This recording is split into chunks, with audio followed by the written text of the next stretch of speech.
नमस्कार साथियों। सफलता संयोग से नहीं मिलती है, बल्कि सफलता उसी का वर्ण करती है जो दिन रात उसके लिए मेहनत करता है, प्रयत्नशील रहता है। संस्कृत में एक उक्ति भी कही गई है कि उद्यमे नहीं सिद्धन्ते कार्याणि न मनोरथे न ही सुप्तस्य सिंहस्य प्रविशन्ति मुखे मृगा। यानी इसका मतलब ये है कि शेर को भी शिकार करने के लिए सजग होना पड़ता है, सतर्क होना पड़ता है। आरपीएससी ने हाल ही में राजस्थान की सर्वोच्च प्रशासनिक सेवा यानी आरएएस के लिए तो महीनों की मेहनत को परिणाम तक पहुंचाने का समय आ गया है। तो इसलिए सतर्क होना है, सजग होकर तैयारी में जुटना है और इसी दिशा में प्रयास करते हुए मैं आज आपके सामने एक मॉडल इंटरव्यू लेकर प्रस्तुत हूँ। ये जो मॉडल इंटरव्यू है वो एक ऑडियो वर्जन में आपके सामने पेश होगा। ऑडियो वर्जन ऐसा जिसमें हमने ये पूरी कोशिश की है कि आरपीएससी के पूरे दृश्य को और इंटरव्यू से पहले एक अभ्यर्थी के मन में किस तरह की भावनाएं होती है, किस तरह की उसकी मेंटल सिचुएशन होती है, उसके मनोभावों को और इंटरव्यू की पूरी प्रक्रिया को ऑडियो के माध्यम से पिक्चराइज करने की पूरी कोशिश की है।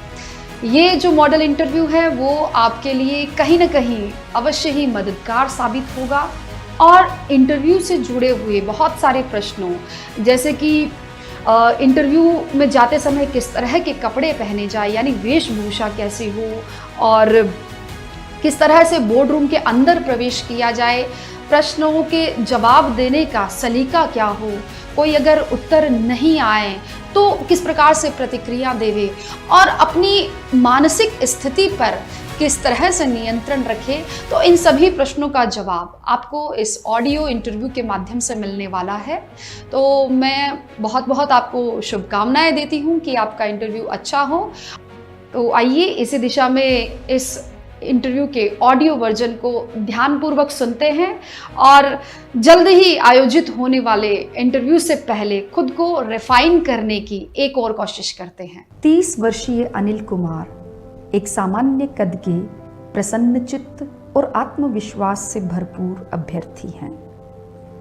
उनकी सौम्य मुस्कुराहट और दूसरों को सम्मान प्रदान करने की चेष्टा देखते ही बनती है। श्री अनिल ने गहरे नीले रंग की पैंट और सफ़ेद रंग की शर्ट पहनी है। जूतों के साथ वे काफ़ी सहज लग रहे हैं। बाल व्यवस्थित हैं और हल्की दाढ़ी बनी हुई है। बड़े डायल की घड़ी उनकी सुरुचि को दर्शा रही है। अपनी वेशभूषा और व्यवहार से वे विनम्र तथा इंटरव्यू के प्रति गंभीर दिखाई पड़ रहे हैं। हाथ में आवश्यक डॉक्यूमेंट्स की फाइल लिए वे निर्धारित स्थल की ओर पहुंचते हैं। श्री अनिल ने इतिहास विषय से एमए किया है, वह नेट पास किया है और वर्तमान में शिक्षक का कार्य कर रहे हैं। आरपीएससी अजमेर के सेमिनार कक्ष में कुछ प्रत्याशी बैठे हुए हैं। श्री अनिल भी उनके साथ वहाँ रखी कुर्सी पर बैठते हैं और अपने पास बैठे अन्य अभ्यर्थियों का प्रफुल्लता से अभिवादन करते हैं। वे कुछ देर अन्य अभ्यर्थियों के साथ सामान्य वार्तालाप करते हैं और फिर शांत मुद्रा में बैठकर अपनी बारी की प्रतीक्षा करते हैं। थोड़ी देर में ही सहायक कर्मचारी द्वारा उनका नाम पुकारा जाता है। श्री अनिल सतर्क हो जाते हैं और सधे हुए कदमों से बोर्ड रूम की तरफ बढ़ते हैं। दरवाज़ा थोड़ा सा खुला हुआ है। दरवाजे के पास पहुंचकर उसे थोड़ा धकेलते हुए वे कक्ष के अंदर आने के लिए अनुमति मांगते हैं। अनुमति मिलने पर जैसे ही वे कक्ष के मध्य भाग तक पहुंचते हैं, वैसे ही बोर्ड के अध्यक्ष उन्हें हाथ से उम्मीदवार के लिए रखी हुई कुर्सी पर बैठने के लिए इशारा कर देते हैं।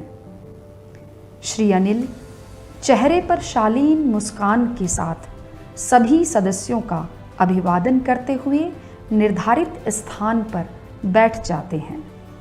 उनके दोनों पैर आपस में जुड़े हैं, हाथ जांघों पर हैं, पीठ कुर्सी से लगी हुई है और वे सीधे एवं सतर्क मुद्रा में बैठे हैं और आत्मविश्वास भरी नज़र से बोर्ड के प्रश्नों की प्रतीक्षा करते हैं। हमारा इंटरव्यू यहाँ से शुरू होता है।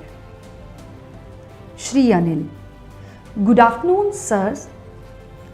अध्यक्ष: गुड आफ्टरनून मिस्टर अनिल, तो क्या आप तैयार हैं? अनिल: थैंक यू सर, मैं बिल्कुल तैयार हूं। अध्यक्ष: तो मिस्टर अनिल, कुछ अपने बारे में बताइए ताकि हम आपसे आगे कुछ पूछ सकें और इंटरव्यू की शुरुआत कर सकें। अनिल: सर, मेरा पूरा नाम अनिल कुमार है और मैं बीकानेर से हूँ। मैंने डूंगर कॉलेज बीकानेर से इतिहास में एमए किया है। गत 4 वर्षों से मैं जयपुर जिले के सांभर में राजकीय विद्यालय में इतिहास विषय पढ़ा रहा हूँ। मुझे पूरा विश्वास है कि मैं अपने उत्साह और दृढ़ संकल्प से इस आरएएस परीक्षा में सफलता प्राप्त करूँगा। अध्यक्ष: आपने सांभर के बारे में कहा। सांभर में शाकंभरी माता का मंदिर है, ये किनकी कुल देवी है? अनिल: सर, सांभर की शाकंभरी माता चौहान राजवंश की कुल देवी मानी जाती है। दूसरे सदस्य: मिस्टर अनिल, हाल ही में सांभर पक्षियों की मौत के कारण चर्चा में रहा है। क्या आप इस दुर्घटना का कारण जानते हैं? अनिल: जी सर, पक्षी और जीव विशेषज्ञ वैज्ञानिकों ने बताया है कि सांभर में पक्षियों की मौत बोटुलिनम बैक्टीरिया से फैलने वाली बीमारी के कारण हुई। बोटुलिनम अशक्त करने वाली बीमारी है जिसकी वजह से पक्षियों में खून का बहाव कम होकर दिमाग काम करना बंद कर देता है और फलस्वरूप उनकी मृत्यु हो जाती है। अधिकतर झीलों, तालाबों और स्थिर पानी वाले जलाशयों में रहने वाले पक्षियों को इस बैक्टीरिया से ज़्यादा खतरा है और इसी कारण सांभर में हजारों की संख्या में पक्षियों की दुखद मौत हुई है। तीसरे सदस्य: आपने बताया कि आप इतिहास पढ़ा रहे हैं। इतिहास तो गड़े मुर्दों का विषय है। पुरानी बातें पढ़कर आज क्या फायदा? अनिल: सर, मेरा ये मत है कि अतीत को जानकर हम वर्तमान की कई समस्याओं की जड़ों को समझ पाते हैं और समाधान के मार्ग तक पहुंचते हैं। इतिहास कई विषयों का ज्ञान कोश है। यह अच्छे और बुरे दोनों की जानकारी देता है। यदि हम इतिहास से शिक्षा नहीं लेते हैं तो इतिहास अपने आप को दोहराएगा।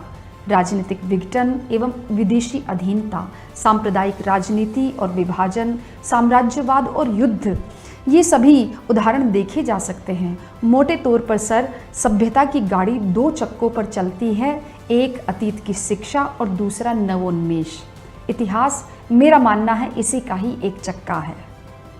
अध्यक्ष: अब ये भी बताइए कि आपके पसंदीदा इतिहासकार कौन हैं? अनिल: सर, यूँ तो सभी इतिहासकार सम्माननीय है, किंतु डॉक्टर गौरीशंकर हीराचंद ओझा मुझे अति प्रिय है। चौथे सदस्य: डॉक्टर ओझा का राजस्थान के इतिहास में क्या विशिष्ट योगदान है?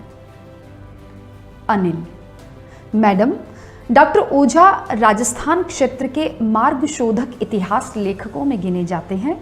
मेवाड़ के कविराज श्यामल दास ने इनको उदयपुर के इतिहास विभाग में नियुक्त किया तो लॉर्ड कर्जन ने इनकी विद्वता से प्रभावित होकर अजमेर म्यूजियम का अध्यक्ष इन्हें बनाया। उदयपुर प्रवास के दौरान ओझा जी ने भारतीय प्राचीन लिपिमाला ग्रंथ लिखकर विशिष्ट ख्याति प्राप्त की है। यह अभिलेखकों के अध्ययन की प्रथम प्रामाणिक पुस्तक थी। उदयपुर, जोधपुर, बीकानेर, डूंगरपुर, बांसवाड़ा, प्रतापगढ़ के इतिहास भी इन्होंने प्रकाशित किए। इन्होंने बतौर इतिहासकार प्रत्येक घटना के वर्णन में प्राप्त सभी आधार स्रोतों का उपयोग करते हुए उनकी सत्यता को प्रमाणित करने का यथासंभव प्रयास किया और संदर्भ सामग्री का स्पष्ट उल्लेख फुटनोट के रूप में इन्होंने किया। मैडम, आधार स्रोतों का फुटनोट में उल्लेख करने की परंपरा ओझा जी ने ही डाली थी। अध्यक्ष, जब आपने इतिहास की इतनी महत्ता बता दी है और जैसे कि आप एक शिक्षक भी हैं, तो फिर क्या आपके लिए शिक्षक बने रहना ही ज़्यादा ठीक नहीं है? अनिल, सर, शिक्षण एक अच्छा करियर ऑप्शन है जिसे मैं पूरी निष्ठा से कर भी रहा हूँ, किंतु आरएएस का पद मेरी योग्यता और मेरी अभिरुचियों के अधिक अनुकूल है। अध्यक्ष, अच्छा, तो मान लीजिए आपको एसडीएम बना दिया जाता है, तो आपकी प्राथमिकताएं क्या क्या होंगी? अनिल स्माइल के साथ, बहुत बहुत धन्यवाद सर। सर्वप्रथम क्षेत्र की आवश्यकताओं और मैं वहाँ मौजूदा संसाधनों का पता लगाऊंगा, वहाँ की मुख्य समस्याओं को जानने का प्रयास करूंगा और पूर्व में जो नीतियाँ गतिमान हैं उनकी प्रगति और क्रियान्वयन की समीक्षा करूंगा। अपने क्षेत्र की मूलभूत आवश्यकताओं की पूर्ति जैसे पेयजल, स्वास्थ्य आदि की जो वर्तमान व्यवस्था है उसे भी जानने का मैं प्रयास करूंगा। तीसरे सदस्य, मिस्टर अनिल, पेयजल की समस्या से बतौर प्रशासक आप किस प्रकार से निपटेंगे?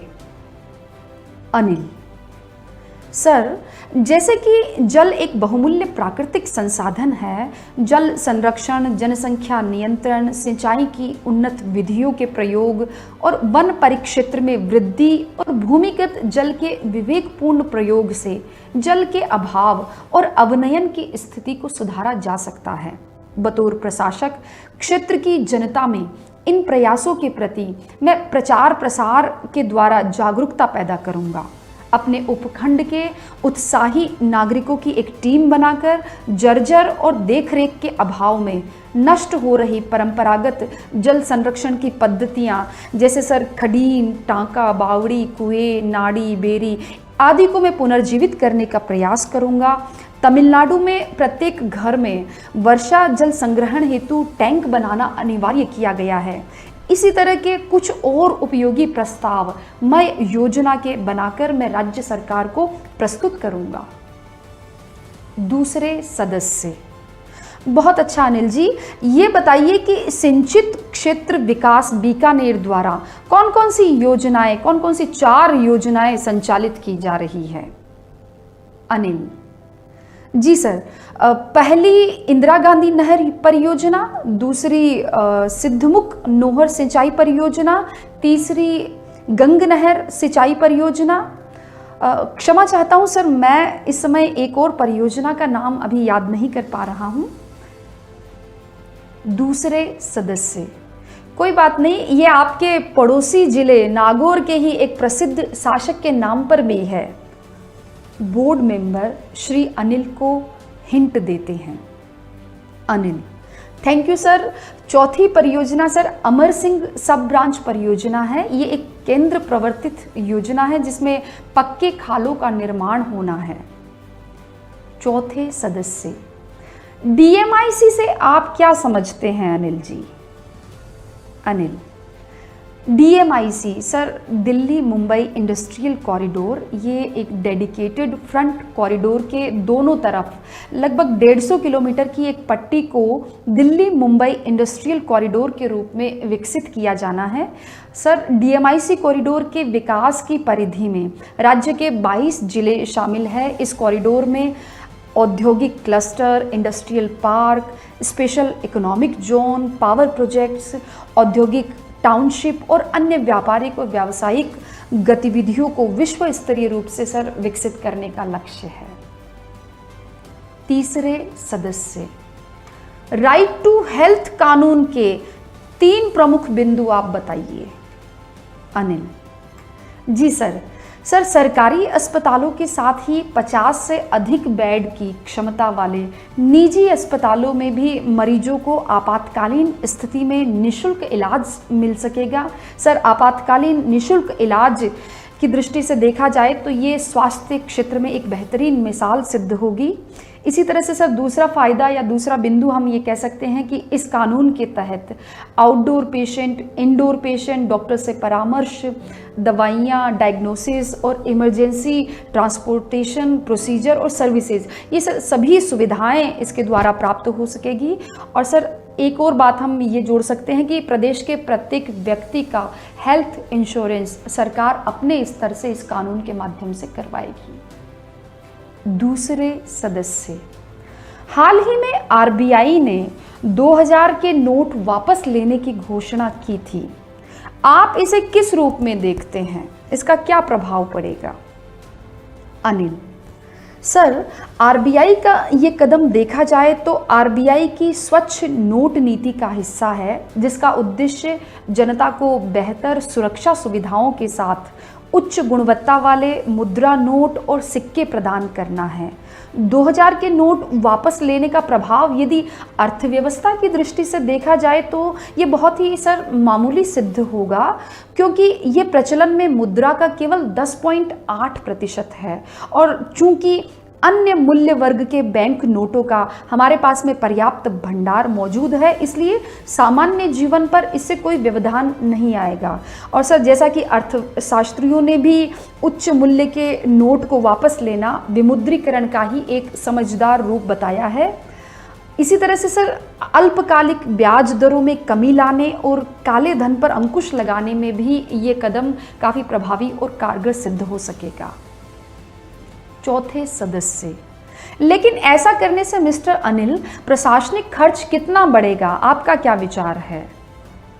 अनिल जी मैडम, विमुद्रीकरण को लागू करने में पर्याप्त प्रशासनिक लागत होना शामिल है। नए करेंसी नोट छापना, एटीएम को रीकैलिब्रेट करना और बदलावों के बारे में प्रचार प्रसार करना महंगा हो सकता है। यह प्रशासनिक व्यय सार्वजनिक वित्त पर भी दबाव डाल सकता है।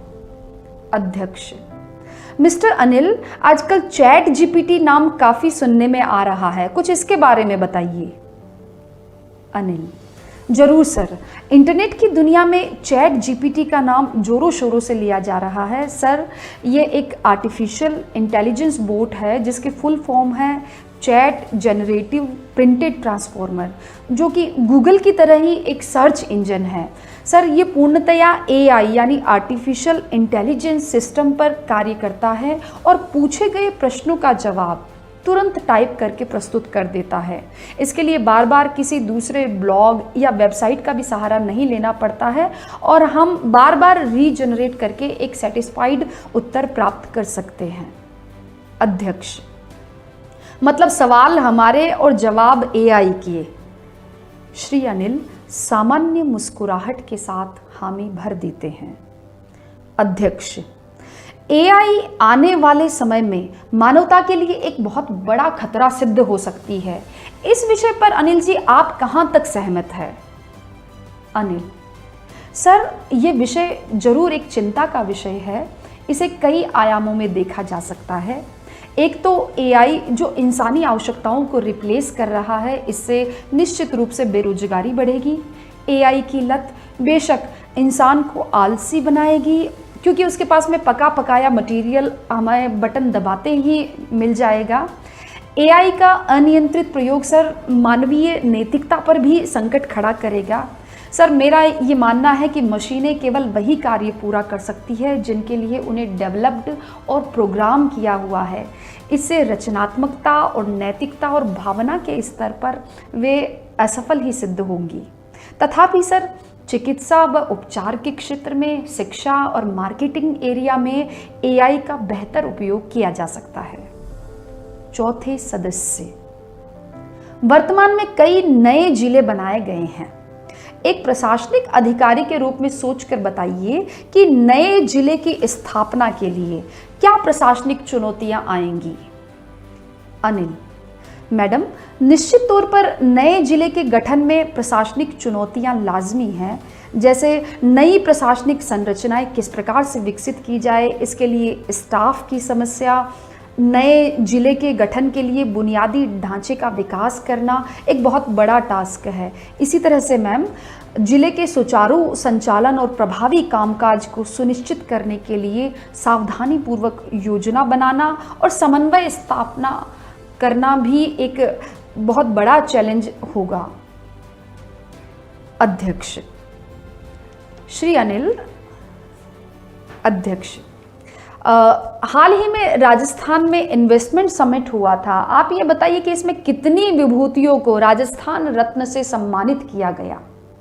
अनिल सर, एग्जैक्ट संख्या तो मैं अभी याद नहीं कर पा रहा हूँ, किंतु न्यायाधीश दलवीर भंडारी, RM लोढ़ा, उद्योगपति लक्ष्मी मित्तल, शायर शीन काफ निजाम ने देश विदेश में राजस्थान को गौरवान्वित करके ये पुरस्कार प्राप्त किया है।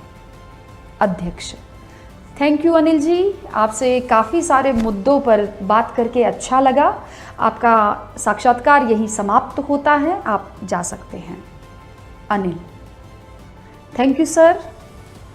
वे हल्की मुस्कान के साथ अध्यक्ष व सभी सदस्यों को धन्यवाद देते हुए इंटरव्यू रूम से बाहर आ जाते हैं।